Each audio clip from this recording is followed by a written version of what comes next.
Hi guys, magkakaroon tayo ng shoe review ng Anta GH5.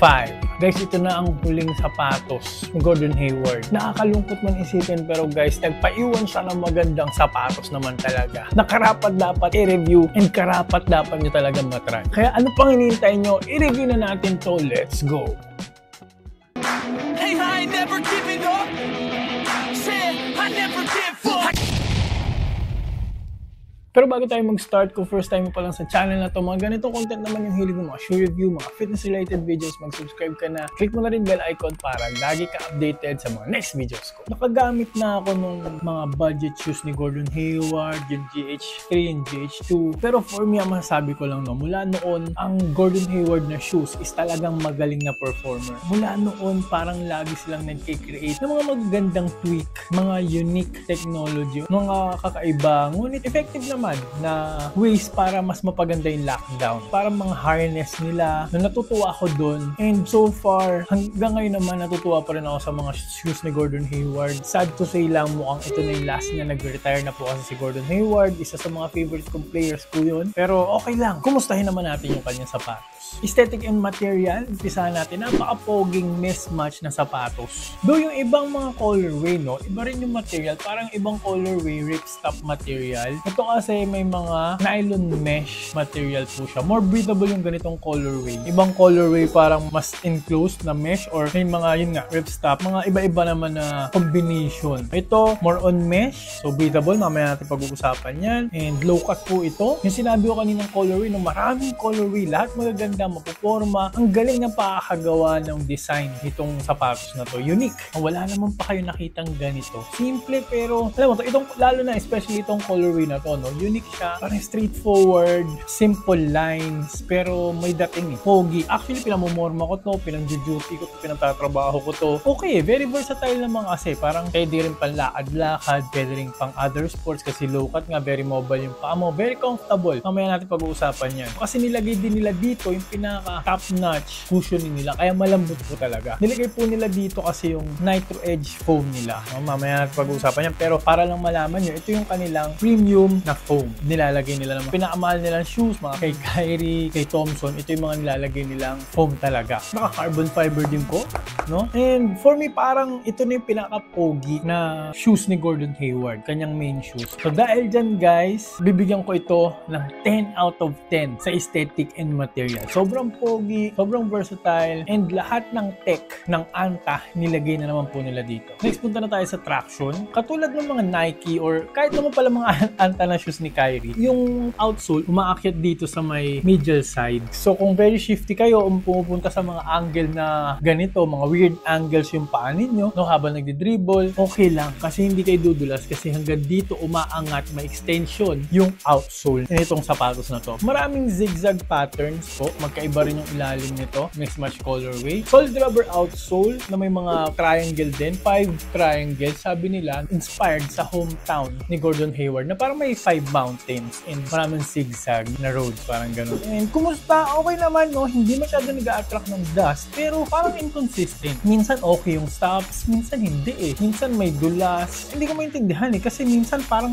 yung kanan squeaky tapos yung kaliwa walang squeak. Mamaya yung kaliwa may squeak, yung kanan naman yung wala. Very inconsistent. Nakakalungkot kasi mula noon hanggang ngayon, yung mga Gordon Hayward na shoes, maganda naman talaga yung traction niya. Parang ito lang medyo naging mediocre yung traction, which is hindi ko ina-expect. Kasi kahit yung budget shoes ni Gordon Hayward, panalo yung traction. Pero hindi namang delikadong dulas. Inconsistent nga. Minsan magaganda, lalo na siguro okay lang kung pristine, kung napakalinis ng court, panalo to. Siguro, i-outdoor nyo na lang kasi sa tingin ko, pwede ito outdoor. Hard enough po siya sa outdoor and hindi na to dudulas kasi outdoor magaspang eh. Pero kung yung indoor ninyo, dusty, yun, doon kayo magkakaproblemang konti. So, because of that guys, traction and outsole, bibigyan ko po ito ng 8 out of 10. Next, punta na tayo sa safety and support. Very supportive na sapatos, lalo na dito sa heel counter, no? Ang Anta talaga. Natutuwa ako sa mga low-cut shoes nila, no? Kasi yung mga low-cut shoes nila, feeling mo naka-mid-cut ka, naka-high-cut ka, kasi very supportive. Parang shockwave nila, mga shock the game nila, mga ganun. Low-cut pero very supportive. Ang ganda ng heel counter, ang ganda ng lockdown dito, saktong-sakto for my liking. Ayoko naman kasi sobrang tigas. Tapos, may TPU, no, wrap around. So, yung mga jab step, euro step mo, covered ka dyan kasi may TPU dito sa lateral area. ang ganda ng lateral containment po talaga ito sa sapatos na to, no? And yung TPU umaabot hanggang dito sa may toe area, and may infusing pa. So maganda yung lockdown sa toe box, hindi gumagalaw-galaw masyado yung paa mo, and manipis lang no? So ang ganda ng feeling, very supportive, snug, pero hindi sobra-sobra, comfortable pa rin. Plus yung torsion plate, guys, naka-carbon fiber itong torsion plate. Talagang ramdam mo naman talaga yung torsional support. Feeling ko malaki to hindi lang nila kasi pinakita kung gaano kalaki yung carbon fiber, pero feeling ko malaki naman siya kasi ramdam ko. Pero ang kagandahan nito, meron pang arch support sa mga flat-footed nating kabowlers dyan. May arch support din to, so covered kayo dyan. So very supportive na sapatos. Yun nga, sinabi ko, kala mo naka mid-cut, high-cut ka na shoes. Kahit hindi very loud yung mga TPU niya, yung hindi naglalakihan, hindi naging bulky, no? Sakto lang, hindi naging bulky na sapatos. Ang ganda ng silhouette, diba? Yun nga yung sinabi ko kanina sa aesthetic and material. So dahil dyan, guys, safety and support, bibigyan ko ito na mataas na score na 10 out of 10. Next, punta na tayo sa fit and comfort. Very comfortable na sapatos. Unang-una nga, ang dami ng 4-foot flex kahit may torsion plate siya.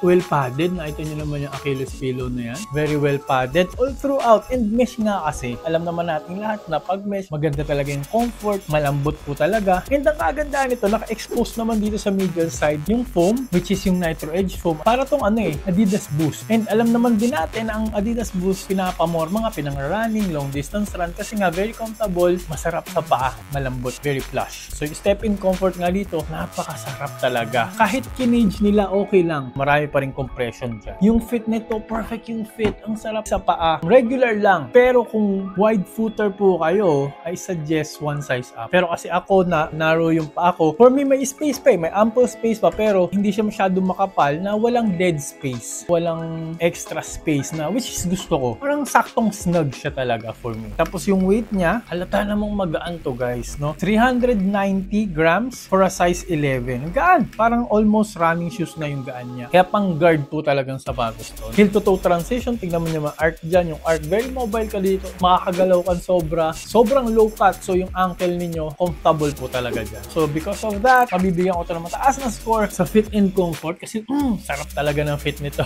10 out of 10 po ang fit and comfort score natin dito. Next, punta na tayo sa breathability. 10 out of 10. Very breathable po. Mesh po kasi, nylon mesh na material. Pasok dito. And lahat ng side, pati dito, medial, lateral side, very breathable mesh po all throughout, and malalaki yung butas talaga. Pati sa tang, malalaki yung butas. So 10 out of 10 po. Next, punta na tayo sa cushioning. Gumamit nga ito ng full length na Nitro Edge foam, which is napakaganda. Ang lupit talaga ng energy return nito. Kaya bumibili ng ng mga Klay Thompson na shoes na, and kaya lahat gustong-gusto yung mga sapatos ni Kyrie Irving sa Anta kasi itong foam ang ginamit. Itong foam na to, malupit yung energy return, plush, very bouncy, and ang kagandahan kinage nila kaya mas naging balance. Wala siyang delay. Usually kasi yung mga nitrogen infused foam, very plush sila. Minsan may delay, minsan very mushy, parang imbalance, parang minsan nakakatapilok sa lambot. Pero ito kasi, dahil low to the ground siya and kinage nila, ang ganda-ganda ng pakiramdam. Parang mababa. Yung core feel talaga mataas, no? So, pang guard po talaga. You will feel fast, you will feel quick, very responsive na sapatos. Almost flat, wala siyang heel drop, no? Hindi siya mataas. And ang kagandaan, nakakagulat kasi wala ring naramdaman yung tuhod ko. Ang ganda ng impact protection, top notch yung impact protection. Wala na ako masasabi. Plus nga, naka-carbon fiber, so syempre may snapback yan.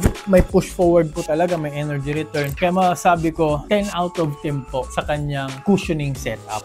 Lastly, punta na tayo sa price tag. Ito, medyo inconsistent yung price nila. Ngayon, nasa parang 4,500 siya. Minsan, 4,900. Nasa 5,000 minsan. Though, kung ako tatanungin, tama lang naman. Tingnan nyo yung itsura nito. Tingnan nyo yung box. Premium naman talaga yung box. Maganda naman talaga. Gordon Hayward, yung logo niya. For me, reasonable. Sa ganitong tech, nilagay nila lahat ng naka-carbon fiber. So, kung may extrang budget kayo, may extrang pera naman kayo, go! Maganda to. Worth it. Competitive na yung price niya, pero ito ang kagandahan. Pag nagkaroon pa ng sale, bumababa pa to. Nabili ko to nasa 3,500. Lalo na pag ganung presyo, sulit na sulit talaga. Kailangan nyo lang abangan. Pag ito umabot ng 3,500, for me, 9 out of 10 na kagad yung pricing nito. Pero pag nasa 6,000 pa, parang ayoko ng ganung presyo dito, no? Kasi na-dismaya ako sa traction niya. Yun lang naman ang kinadismay ako naman dito. Pero kasi hindi ko ina-expect yun. Kasi mula noon hanggang ngayon, yung mga Gordon Hayward na shoes talaga, yung traction top-notch talaga. And yung mga Anta na shoes talaga, top-notch talaga yung traction. Usually, dito naging inconsistent. Anyway, bumawi naman siya sa iba. Iskora na natin. 9 out of 10 nga po pag on sale siya. Pag hindi siya on sale, mababa. Okay?